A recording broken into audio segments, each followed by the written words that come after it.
I'm in the hub here at Odyssey World Headquarters, high above the Schuylkill River, and it is as filthy looking as ever. The river, I mean, not the Odyssey hub. And great to be with you. So we have our wonderful friends who donated a lot of money to the Travis Manion Foundation joining us today in person for our live show. And hopefully they'll come in at any moment because right now it feels very lonely in here. So make your way in, everybody, and join us because it's going to be a good show today. We're loaded up. We got a lot to get to. And apparently the president is going to speak around 4 o'clock, I think. And we'll definitely take some of that live because with everything that's going on in the world, we want to make sure we're on the cutting edge and we don't miss anything. That's very, very important. And I can tell you, you know, as I'm watching this, the reaction to this guy who got elected, I'm not going to say elected mayor, but he's, for all accounts, probably going to be mayor. I mean, could he lose the general election? I guess, but be unlikely. Florida does not want any New Yorkers. I don't blame them. I get it. I get it completely. But Florida has basically put a giant "we're closed" sign on 95. They don't want you coming, although this is a great time, though, to be a real estate agent in Florida. I'm serious about this. My buddy, Lydia Moynihan in the New York Post, wrote a whole piece about this today, how all these luxury real estate developers in Florida are getting excited about all the New Yorkers who are going to flee to come to Florida because of this Zohran Mamdani guy who got nominated yesterday. But don't you dare rule out the sexual pervert / nursing home killer Andrew Cuomo, because there's a very good chance Andrew Cuomo may still decide to run in the general election as an independent. That's right. He's thinking about it. The Love Gov's thinking about it. You can't keep a good Love Gov down. That didn't come across right, but you know what I mean. This is a guy who survived killing grandparents in nursing homes. I don't know if you caught this last night, but Dana Perino was filling in for Gutfeld, and she had a great joke. She said, it turns out the senior vote did matter in New York because Cuomo should have won that election, but he killed all those seniors in nursing homes. But he's not ruling out running in the general election as an independent. He's not. This is insane. He's still thinking about doing it. And there's more and more reaction now to this guy, Mamdani, and just how much he's a problem for Jews. And you're just wondering why this guy was able to win. And the reason why is because New York has gone freaking nuts. And he also is threatening to still have Netanyahu arrested. He can't arrest Netanyahu. He's the leader of a country. But he's threatening it, and that's the other thing, too. So this guy, Tim Miller, you got to realize that if you go way back to the Never Trumper origin, this guy, Tim Miller, he does the Bulwark podcast, and nobody listens to it, but he goes on MSNBC with Nicole Wallace, and he talks about the fact that this should be a wake-up call for the Democrat establishment, that this guy won in New York City. This guy who's a total commie, and he's I mean, look, I don't care about anybody's religion, but he's apparently pretty fanatical with some of his Muslim beliefs to the point where you got to wonder if this is a guy who would be instilling Sharia law in New York City, which, as my buddy Jimmy Fela said, would mean we don't have to worry about congestion pricing because women would not be allowed to drive. So there's that. But he's a radical in every sense of the word, a radical. So the question is, what does this mean for the Democrat Party that this guy is now the standard bearer? And is this a wake-up call for the Democrat Party? So let me begin with, we're going to start with, this is cut 18 here. So this guy, Tim Miller, who's at one time was a Republican, who then became a Never Trumper. He was a Jeb guy, Jeb exclamation mark, became a Never Trumper.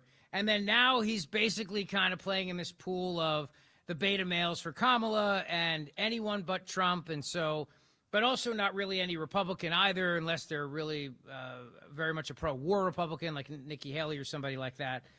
But for the Democrat Party to nominate this guy now in the biggest city in the country as their standard bearer for mayor, the biggest office in New York, I would argue bigger than governor. I think the mayor of New York City is a more prominent position than governor of New York. I really do. I really believe that. And it's always been where the mayor of New York outshined the governor, except when Cuomo was governor, because Cuomo had COVID and he was on TV all the time and he was Cuomo. But so here's Tim Miller. Let's start there with this is cut 18. Go. Yeah, look, I think that his politics is probably going to be closer to Basil's than to mine. But I think this should be a massive wake-up call for the Democratic establishment. Andrew Cuomo, these guys circled the wagons around Andrew Cuomo, somebody that had to resign in disgrace, someone that was a sex pest. What was the rationale for that? They did so, and he spent $25 million on TV to or had a super PAC that spent $25 million to obviously no effect. And he ran a campaign out of 1998. And that we've seen too much of that from the Democratic establishment. And so then here you have this upstart guy, Zohran Mamdani, who ran a campaign for 2025. He was focused on costs, which we were talking about in the first segment. That's what everybody cares about, no matter what your ideology is right now. He was focused on costs. He was optimistic. He was affable. He walked the entire length of Manhattan. He was optimistic and affable as he promised to give everybody free everything. Free buses, free food, free booze, whatever you want. Take it. It's yours, because that's what socialism is all about. So, yeah, it makes you optimistic. If you're giving everything away, you're basically get to play Oprah. You get a car, and you get a car, and you get a free bus, and that makes people happy. Sure. And he talked about prices, right, by saying that he was going to lower them for everybody by raising taxes on the rich, something that A, he can't do, and B, then the rich now are going to flee to Florida, because why would they stay? Why would they stay in New York City and get hit with higher taxes? The answer is they wouldn't. Trump left. Hannity left. A lot of people have left. You can't find a U-Haul because they're all down in Texas and Florida now. That's the truth. But the LoveGov is not ruling this out. So I don't want to say this is a done deal. I'm just saying, and this is the big story of the hour, brought to you by Dr. Mike Veneria, VeneriaDental.com. Go see him today for your perfect smile. VANARIA, VeneriaDental.com. Could the LoveGov make a return? Could he win as an independent? Could he win the general election as an independent? That's the question. That's what we have to ask ourselves. Cut number 20. Are you predisposed to consider staying on and having a vibrant campaign through November? I am qualified. I have an independent line. That's done. And I am right now assessing that landscape and looking at the information, talking to people, talking to the stakeholders in my campaign about what that general election is going to look like. I can tell you there are a lot of people who have a lot of concerns. I have concerns. I want you to run. I do. I don't think this is the end of your career, LoveGov. I think you / nursing home serial killer. I think you have a chance. I do. I think you should run. You should definitely run. There are people who are freaking out about this guy, and they should freak out about this guy. Here's what he said he would do as mayor of New York City if Benjamin Netanyahu came to New York, say for, I don't know, what's in New York that he might come to? Cats, Phantom of the Opera, the United Nations? Just saying, maybe. This is cut 16. If Mamdani becomes mayor, take a listen. And Mayor Mamdani, would you welcome Prime Minister Netanyahu to New York City for whatever he comes for, given the US is not a signatory to the ICC, so he can travel to the US, unlike a lot of other countries. Would a Mayor Mamdani welcome Benjamin Netanyahu to the city? No. As mayor, New York City would arrest Benjamin Netanyahu. Oh. This is a city that our values are in line with international law. It's time that our actions are also. Even though the US is not a signatory to the ICC? No, it's time that we actually step up and make clear what we are willing to do to showcase the leadership that is sorely missing in the federal administration.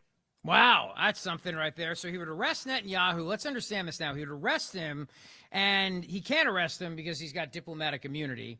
It's just been revoked. Lethal weapon, too.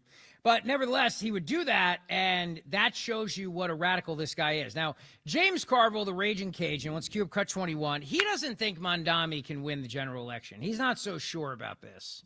Which is why I think Cuomo's thinking about running, because this guy is so nuts and so lefty and so socialist, kooky, radical, fanatical that maybe, just maybe, this is one of those rare times where a Democrat can lose the general, but the field of independents is kind of big, so you'd have to get it down to basically one. You'd have to get a lot of people to really pay attention to this, and you'd have to get Republicans committed to backing a sensible Democrat. And I'm using sensible in air quotes as a strategy because I don't really think they're that sensible. But beyond that, I mean, I don't see how you pull this off. But hey, nevertheless, this is what Carville thinks. Cut 21.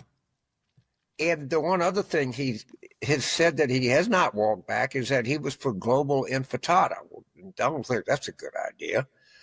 But hopefully this guy, I hope, he obviously represents dissatisfaction, particularly among urban Democratic primary voters. Maybe he'll turn into be a very skilled candidate that can skillfully navigate some of his what I refer to as esoteric positions. I'd remind one thing: he won the primary. There's a general election coming. I think Andrew's sending off noises that he's not going to run the general election as an independent. So there might be a huge, I don't know the ballot access thing, but it might be a huge undertaking to have somewhat of a left of center independent candidate run for mayor. You know, New York has some history of electing Republican mayors. Like I'll elect Curtis Hill for sure, but it's certainly possible they could. There's a lot of baseball left here. That's the only point I'm going to make. We got a lot of baseball. Well, the Love Gov loves playing baseball, and he loves any sort of handsy sport. So it's possible that Cuomo may decide to run in the general. He does like that. And the issues, I mean, think about it. He's a perv, right, but he blamed that on being Italian. It's still my favorite chyron of the day. Andrew Cuomo, I'm not perverted, I'm Italian, which I really think we should get shirts made up, don't you think? Wouldn't that be great? I'm not perverted, I'm Italian. And we could give them out. I don't know. We need to do Zeoli Army shirts.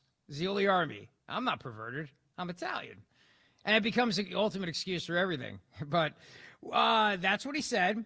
But for the level of depravity that's on the left these days, I don't think he really rises to the level of really what they consider to be that depraved. And they have a tendency to forgive Democrats who get a little handsy with women, maybe even electing him president twice, maybe even electing him president even after they got handsy with women. So I'm just saying, I don't think that's the issue that stops him. And as far as the nursing home deaths, listen, they think Cuomo didn't kill enough people because of global warming and climate change. They would have liked it if he killed more people in the nursing homes. Let's face it. They think the guy's a rookie. He just was getting started.